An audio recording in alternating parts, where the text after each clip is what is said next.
kalau saya, yuk kita terbuka, membuka ruang-ruang untuk berdiskusi.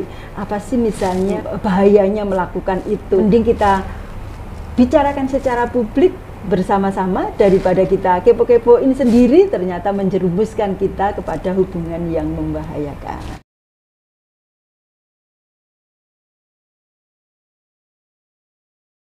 Assalamualaikum warahmatullahi wabarakatuh. Hai sahabat humanis, balik lagi ke podcast Dema Fakultas Humaniora. Kalau kemarin saya sempat mewawancarai Ketua PBAK Fakultas Humaniora, yakni Mas Hasbi. Sekarang bersama dengan kita Ketua Pusat Studi Gender dan Anak, Ibu Dr. Istiadah MA. Assalamualaikum Ibu. Waalaikumsalam warahmatullahi wabarakatuh. Apa kabar Ibu? Baik-baik. Alhamdulillah. Sebelumnya terima kasih kepada Ibu telah meluangkan waktunya untuk datang dan berbincang di podcast Dema Fakultas Humaniora ini. Nah, kalau kemarin di podcast sebelumnya kita udah ngebahas seputar kegiatan PBAK Fakultas Humaniora. Kali ini kita akan membahas dan menggali lebih dalam dinamika hubungan modern. Nah, langsung saja kita bahas bersama Ibu Istiadah. Ada yang tertarik ketika mendengar hubungan modern ini, Bu. Nah, salah satunya apa pandangan Ibu tentang hubungan sebelum pranikah dan bagaimana pandangan ini berubah seiring waktu? Terima kasih. Assalamualaikum warahmatullahi wabarakatuh. Waalaikumsalam warahmatullahi wabarakatuh. Sahabat humaniora semuanya. Apa sebutannya tadi? Sahabat humanis. Sahabat humanis yang berbahagia, siang ini saya mendapatkan kesempatan untuk berbicara tentang hubungan pranikah yang dikatakan sebagai hubungan modern gitu ya. Oke, memang boleh dikatakan demikian karena ini merupakan fenomena yang marak hampir semua di seluruh dunia. Kalau dulu dunia itu ada sekat barat dan timur, bahwa dunia timur itu tidak mempunyai hubungan pranikah seperti itu misalnya gitu ya. Tetapi sekarang dengan yang dinikmati itu sama gitu ya, dengan the Internet of Things itu semua orang dalam waktu yang sama menikmati hal-hal yang sama sehingga mereka mengabsorb nilai-nilai yang similar gitu, nilai-nilai yang sama. Jadi mungkin bagi sahabat-sahabat humanis bukan hal baru ketika melihat temannya berpacaran dan berpacarannya sudah melakukan hal-hal yang dulu mungkin akan orang melihat sebagai sesuatu yang sangat tabu gitu ya. Zaman saya muda kalau ada tetangga yang boncengan bersama saja sudah akan menjadi omongan seluruh kampung dan itu adalah kontrol sosial gitu ya. Karena menjadi omongan tentu lalu ditegur ke sana kemari, jangan melakukan itu sesuatu yang nggak baik. Nah sekarang dengan dunia kos-kosan gitu ya, apalagi semuanya jauh dari orang tuanya masing-masing, lalu orang juga sudah cenderung sangat individualis sehingga mungkin dilihat hal itu menjadi hal yang lumrah-lumrah saja gitu. Nyaris tidak ada kontrol, apalagi yang saya katakan tadi the Internet of Things itu memungkinkan kita mengabsorb nilai-nilai yang sama, yaitu orang-orang yang kita lihat di film, drama, film, karya sastra atau apapun itu ya menampilkan nilai-nilai seperti itu. Bahkan game ya yang sudah menjadi tontonan setiap saat untuk anak-anak muda atau bahkan anak-anak kecil itu pacaran, melakukan hal-hal yang seperti itu sudah dianggap hal yang biasa itu ya. Jadi ada pergeseran nilai yang luar biasa menurut saya dan kurang adanya kontrol. Apalagi di internet itu kan nggak ada polisinya. Jadi siapa yang melarang orang mengupload hal-hal yang menurut orang lain nggak senonoh? Ya nggak ada, kecuali nyinyiran netizen. Ketika netizen nggak nyinyir ya sudah dianggap itu wajar, boleh, bahkan baik. Nah itu yang menjadi bahaya, bahkan baik. Apalagi kemudian nilai-nilai yang seharusnya dipertahankan seperti nilai-nilai dalam suatu masyarakat Islam itu kurang terdengar. Jadi nyaris tak terdengar, cering-cering gitu ya di kepala kita bahwa misalnya boncengan itu nggak bagus loh kalau mepet-mepet atau itu bisa membahayakan iman kita loh gitu.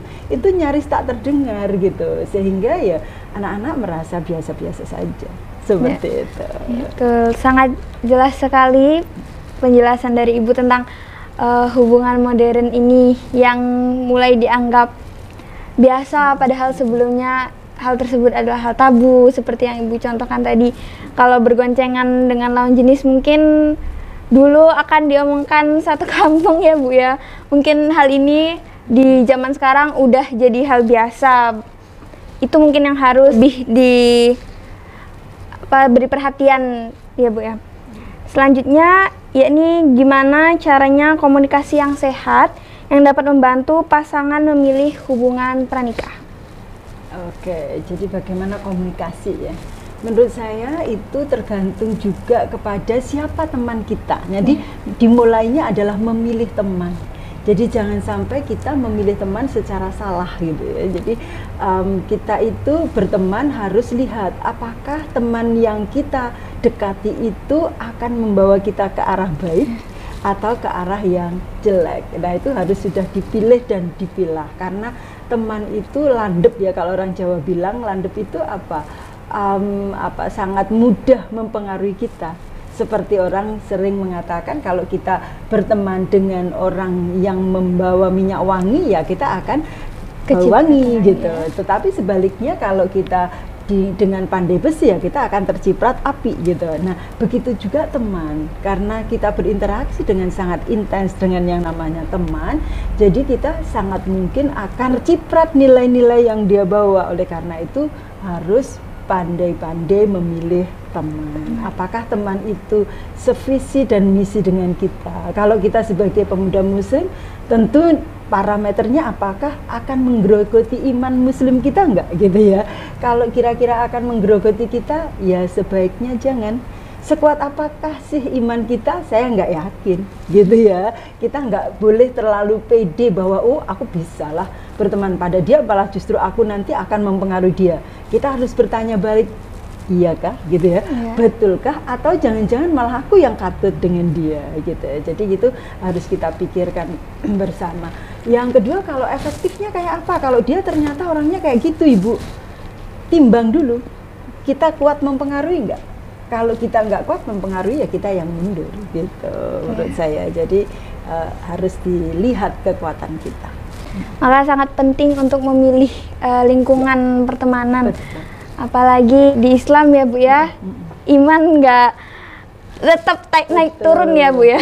Jadi harus tahu apakah kita yang bisa mempengaruhi atau sebaliknya kita yang akan terpengaruhi begitu. Selanjutnya, nasihat apa nih Bu dari Ibu untuk sahabat humanis maupun orang-orang yang mendengarkan podcast ini untuk menjaga nilai-nilai dan keyakinan mereka tetap utuh saat menghadapi tekanan seksual begitu Bu? Oke, kalau saya kok memandangnya begini ya, Islam itu mempunyai tawaran sebuah hubungan yang paling indah, kayaknya gitu ya. Soalnya apa? Kalau di dalam Islam kita tahu betul ya, bahwa hubungan intim hanya boleh dalam perkawinan. Kita membayangkan, mungkin nggak banyak orang yang bisa membayangkan, mungkin perlu pejamatan sejenak ya, yang kayak apa sih hubungan paling indah itu. Kita bayangkan kalau dua orang laki-laki dan perempuan ini belum pernah melakukan apa saja.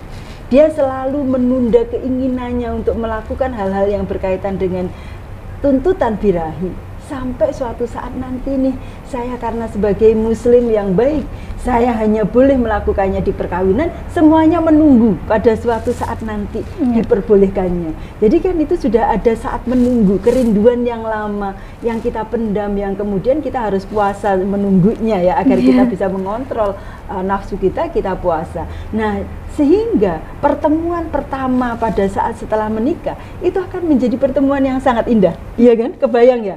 Kalau sama-sama belum pernah pegang tangan gitu ya, sama-sama belum pernah berciuman, sama-sama belum pernah melakukan hal-hal itu padahal semuanya sama-sama menginginkan, betapa indahnya gitu kan. Kalau saya membayangkan seperti enaknya ketika kita berbuka puasa. Kalian pasti pernah berpuasa kan gitu ya.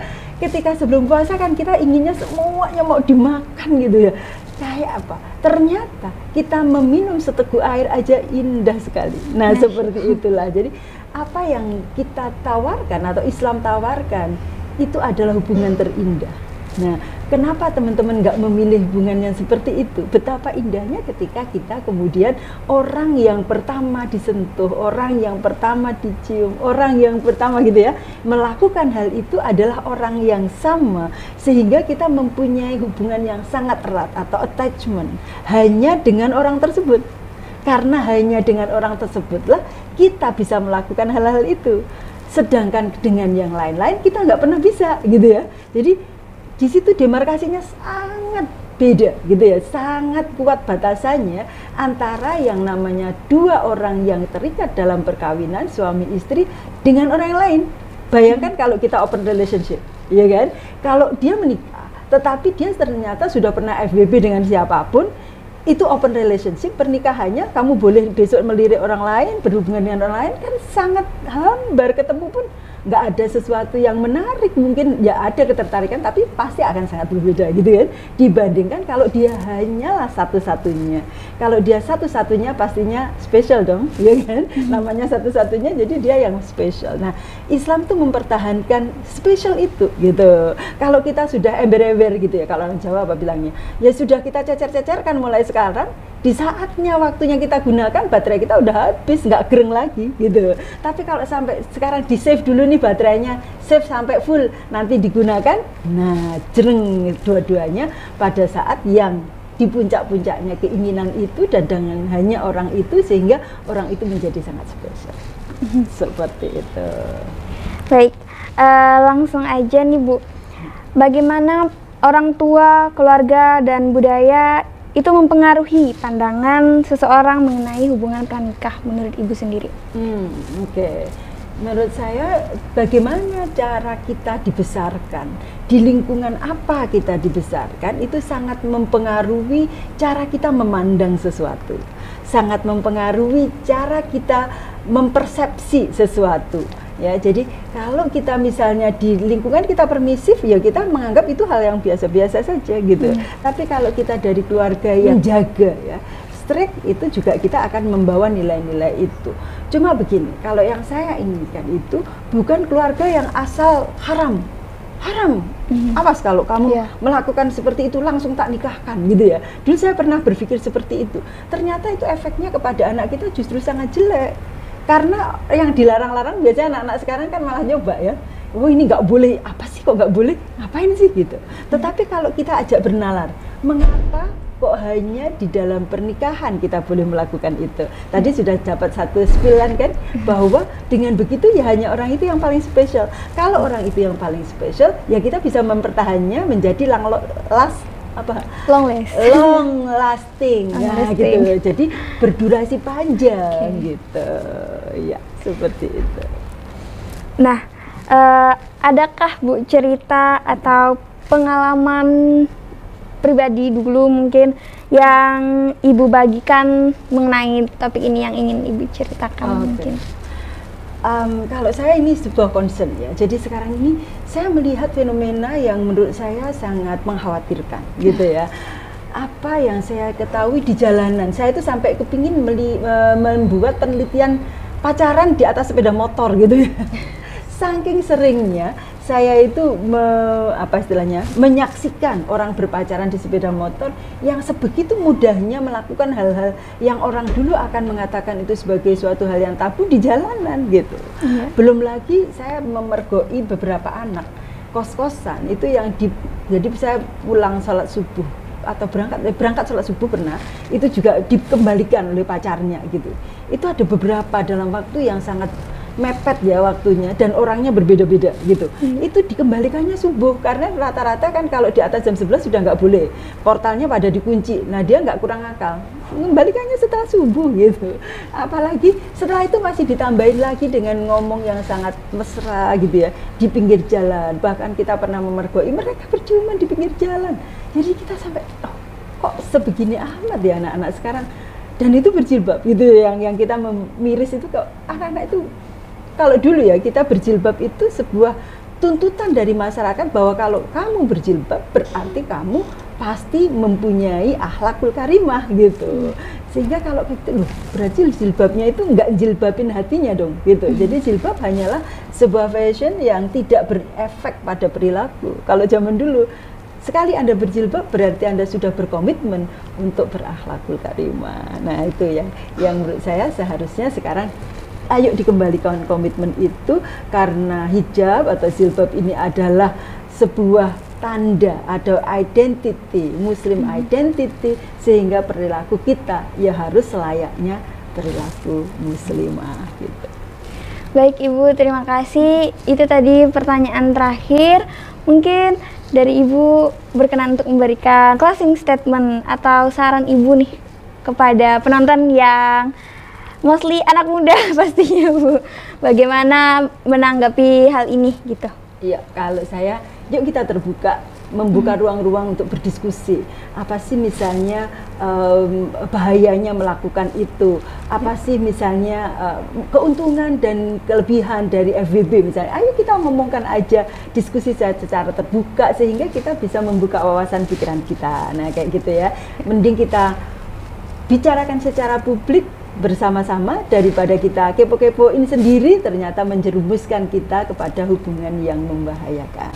Nah, tuh.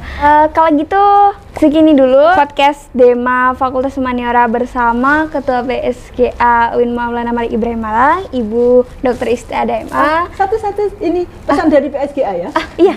PSGA adalah sebuah lembaga di perguruan tinggi Islam ya, di PSGA PTKIN itu memang mendapatkan mandat untuk mengatasi atau menangani dan mencegah kekerasan seksual. Ya. Nah, ini spill sedikit, kalau ada masalah yang mempunyai kekerasan atau mendapatkan kekerasan seksual, silakan laporkan kepada kami. Nah, yang ingin saya tekankan satu hal, bahwa kekerasan seksual sangat erat hubungannya dengan kekerasan di dalam pacaran, maka harus berpacaran secara sehat yang tidak toksik agar tidak terkena kekerasan seksual. Itu aja, terima kasih. Baik Ibu, untuk menghubungi PSGA sendiri? Oke, boleh. Kita mempunyai suara PSGA ya, jadi bisa lihat web PSGA UIN Malang ACID. Jadi itu tolong dibuka webnya. Kalau mau nomor telepon saya 0822 4535 2877. Terima kasih. Nah, dicatat ya sahabat humanis, kalau mau konsultasi bisa langsung kepada beliau. Boleh. Kita punya psikolog banyak. Masya Allah. Baik, terima kasih banyak Ibu sudah berkenan mengisi podcast Dema Fakultas Humaniora. Sekian, saya Keisha Alia Kardina. Pamit undur diri. Wassalamualaikum warahmatullahi wabarakatuh. Waalaikumsalam.